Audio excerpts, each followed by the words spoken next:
Shalom. First and foremost, I want to give all praises and honor and glory to Yahweh, Bahashem, Yahweh Shai, Bahashem, Rechak Wadash. Double honors to the apostles, the elders, and great millstone who well. Peace and mercy to the Tazadak Akim out there that's laboring in this truth with all sincerity.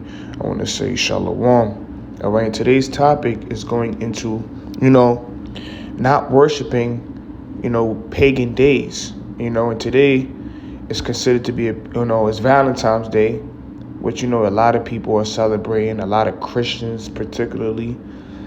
And what inspired me to do this lesson is because you have Christians out there who, quote unquote, believe in, the Bible, who are followers of Christ, because that's what, the word Christian means, followers of Mashiach, they're celebrating Valentine's Day, which we know Valentine's Day, the true believers of Yahweh Hashem Yahushua, who the Lord, gave us the gift of faith, gave us this gift of wisdom, knowledge, and understanding of knowing the scriptures. All right, we know that today is a pagan day, and it's not a high holy day to Yahweh Hashem Yahushua. All right, and I just want to go into a brief lesson on, the origins of Valentine's Day and why we should not celebrate it. All right, and give you, some balance. Just because, you have brothers that's in this faith who, women who are not believers, all right, which is totally fine, and I just wanted, before I start this lesson, I want to just say a quick pointer of what, what I used to do, around these times, when I first just, started to come into faith. What I would do is I would personally, would just give my, my woman, a gift or, a little chocolate, whatever, maybe a week before the day, so she don't feel as bad, and, just to give her that balance, and this is even brothers who's, who's been in the, in the faith for a long time. It's just my little advice, what I do. I don't do it no more because, at this time, it's just like, it's already established that we don't celebrate the day, so, but, in balance, you take your woman out the week, before, probably, a couple days after, so she just don't feel, you're just not causing strife in the household. Okay, so let's jump right into it. So Valentine's Day, it says originated from the Roman festival of Lupercalia, a pagan holiday that celebrated fertility.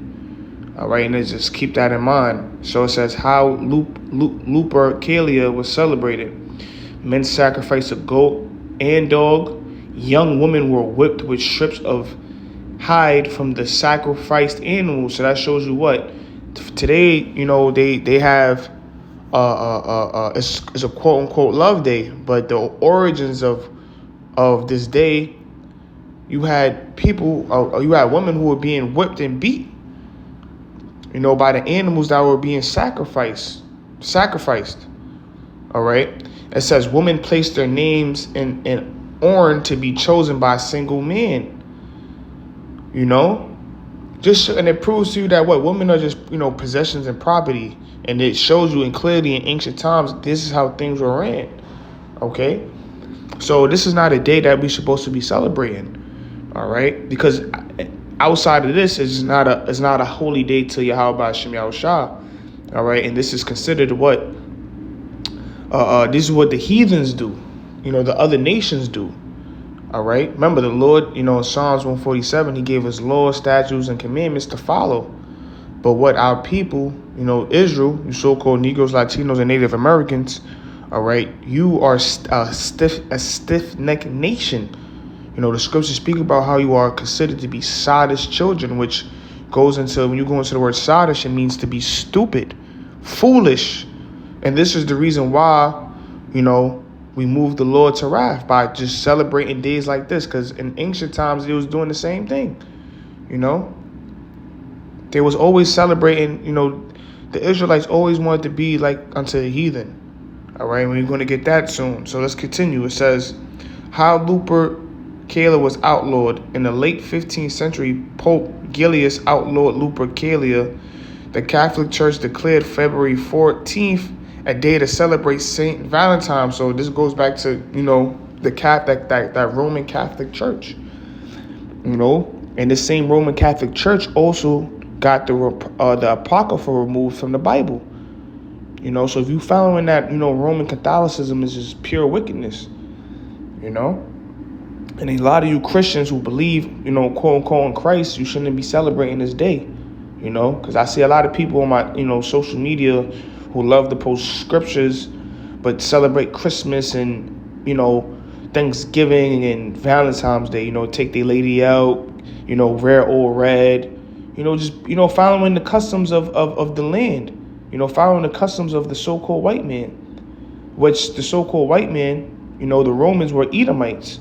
All right. And a lot of their ways goes back to the Babylonians and Egypt customs as well, because you have a Babylonian god called, matter of fact, let me get that real quick. I was going into it. All right. You have a Babylonian god called Ishtar. Now, when we read, briefly, Ishtar, it says what? Ishtar, called the Queen of Heaven by the people of ancient Mesopotamia, modern day Iraq, was the most important female deity in their pantheon. She shared many aspects with her earlier Sumerian goddess Ina. Let me see. Cool. I just want to get to this point. It says she is the goddess of love and sexuality and thus fertility. All right. She is responsible for all life, but she is never a mother goddess. So that was the point right there. She's a goddess of love and sexuality and fertility. Now, when we go into right here, the origins of Valentine's Day, it says it's a pagan holiday that celebrated fertility. So a lot of these adoptions go back to Babylon as well, ancient Babylon. Okay. So let me see. Yep, that was the point right there. Going to the brief history, and we could, click on this, the pagan roots, read a little bit more, and then, jump into some scriptures. It says, all right, Saint Valentine, let's go. Just, just to prove more point. I ain't gonna go too deep. It says, okay, let's start right here. Ancient history, it says, every year on February 14th, the world marks Valentine's Day. Millions send messages and gifts of love to the people most important in their lives. You be forgiven for thinking the 14th has its roots in Christian faith, with the day seemingly named after Saint Valentine, a priest who lived during the 3rd century AD. However, many historians believe the day originated from the Roman pagan festival of fertility called Lupercalia, an event filled with animal sacrifice, random coupling, and the whipping of women. It says not quite the romantic chocolate and roses day that we celebrate. It says Lupercalia was a major festival on the Roman calendar and was commemorated with every year on February 15th. It was held in honor of gods Phanes and Lupercus, the gods of agriculture and fertility. It is also honored the mythological founders of Rome, Romulus and Remus. All right. It says, in the morning, the priests of Lupercus, known as Luperci, gathered a Lupercal cave, the place where Romulus and Remus were said to have been cared for as babies by a she-wolf. The cave, showing you that these Edomites always been cave dwellers as well. You see it. Mountain dwellers. They always dwelt in the caves. Their origins going back to Mount Seir. It says the cave lay at the foot of the Palatine Hill, the spot at which the brothers were believed to have founded Rome. It says in a representation of fertility, and because Lupercus was a god of shepherds, 2 male goats were sacrificed in the cave. This was followed by the sacrifice of a dog to represent purification, and because dogs often guard the flocks. Blood taken from the sacrificial knife was then smeared across the foreheads of 2 naked leprechaun. The knife was then whipped clean with a piece of milk-soaked wool. Historians have suggested this ritual was the reason why Valentine's Day is associated with the colors red and white. Red represents the blood from the sacrifice, whilst white represents the milk on the wool that wipes the knife clean, signifying new life. This is heavy right here. It says, so that's, now we get it. So now we know why the colors, of Valentine's Day is red and white. Red representing the blood that was from the sacrifice, and the white represents the milk on the wool that wipes the knife clean. All right, so now we're understanding, why they have red and white colors on this particular day. And you can't come around this. You can't. It's nothing you can say. Literally, it's nothing you can say. It says feasting followed this ritual, and after stomachs were full, the leprechaun cut strips from the sacrificed goats called thongs and dipped them in sacrificial blood. The leprechaun then ran naked through the streets of Rome and whipped any woman within striking distance. Many welcomed the lashings, often revealing bare skin for the thongs to stripe. See, everything our apostles say, man, and elders, how a woman likes to be groped and, being manhandled, humbled. It just shows you right here. You have women that was welcoming the lashings, welcoming it. Like, hey, look, smack me. This is so heavy to me, yo. It says the Romans believed that the thongs would make childless women more fertile, while blessing pregnant women with the gift of an easy birth. Oh, this is so heavy. It says another custom during Lupercalia was the pairing of young Roman boys and girls. At some point during the festival, the names of young girls were written on bits of paper and slipped into a jar. Every young man would then pull out a girl's name from the jar. The pair would then be coupled together for the duration of Lupercalia. Many stayed together until the following year's festival. Some even fell in love and married. So now we begin to understand why it's a quote-unquote love day. It goes back to, the Romans, a custom of the Romans. They would pair young, Roman boys and girls together, and they would stick with each other, you know what I'm saying? And, on the next couple festivals, they'll end up falling in love and and given in marriage. It says, as Christianity swept across the globe, many pagan traditions were absorbed and adopted into the Christian faith. Now, let's get some scriptures. Okay, so let me bring out Jeremiah chapter 10 real quick, and then we're going to go into some high holy days and wrap it up. So this is Jeremiah chapter 10, verse 1. Hear ye the word which the Lord speaketh unto you, O house of Israel. All right, and this is, the Lord telling Jeremiah, and Jeremiah is telling to the house of Israel, the so-called Negroes, Latinos, and Native Americans today. All right, hear the word which the Lord, is speaking. It says, thus saith the Lord, and, the Lord is dealing with the prophets, Go ahead. It says, learn not the way of the heathen. All right, and who are the heathen? The heathen are the 17 other nations, all right, that are outside, the nation of Israel. Okay, because there's 18 total nations in the Bible. So the heathen are the 17 other nations that are outside of the nation of Israel. So it says, I'm going to read it again.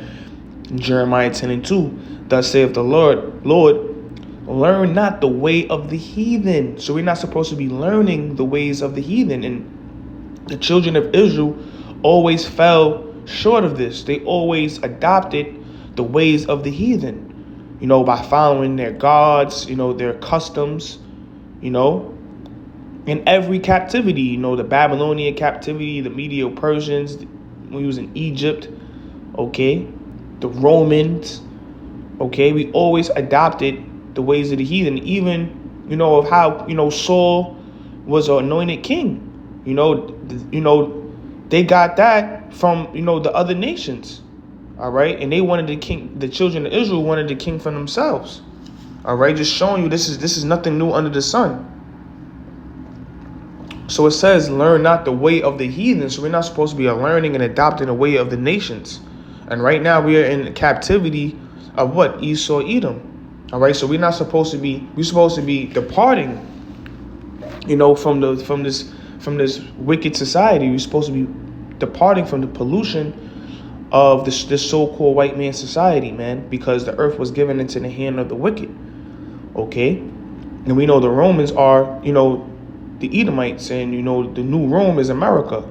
All right, so you're not supposed to be following the ways of America, man, which is a day like this is Valentine's Day. You're supposed to be, if you're a believer in the Bible, you're not supposed to be celebrating on these wicked days, man, pagan days, because those are not ways of Yahweh Hashem Yahushua, and we're going to get into that. It says, and be not dismayed at the signs of heaven, for the heathen are dismayed at them, just going into, not being, troubled by the signs of heaven, because it's the heathen are dismayed at them.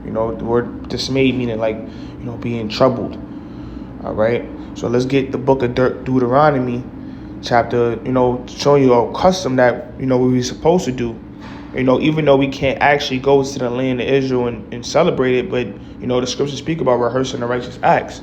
And how do we rehearse the righteous acts? Matter of fact, let's just get it. Let me get that real quick. It's the book of Judges, chapter 5, verse 11.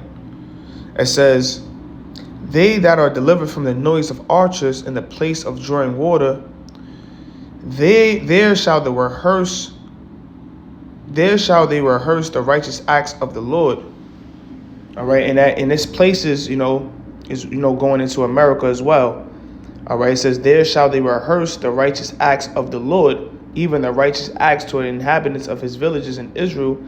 Then shall the people of the Lord go down to the gates. All right, so we're supposed to be, rehearsing the righteous acts. And a part of rehearsing the righteous acts is, by keeping our high holy days. Okay? All right? And I was going into the high holy days. This is the book of Deuteronomy, chapter 16, verse 16. It says, 3 times in a year all thy males appear before the Lord thy power in the place which he shall choose, in the feast of unleavened bread.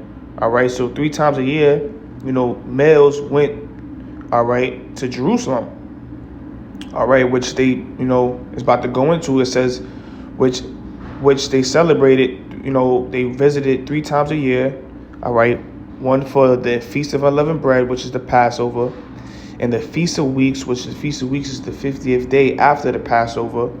All right, and it says in the Feast of Tabernacles, and the Feast of Tabernacles is basically where Israel would dwell in, in booths.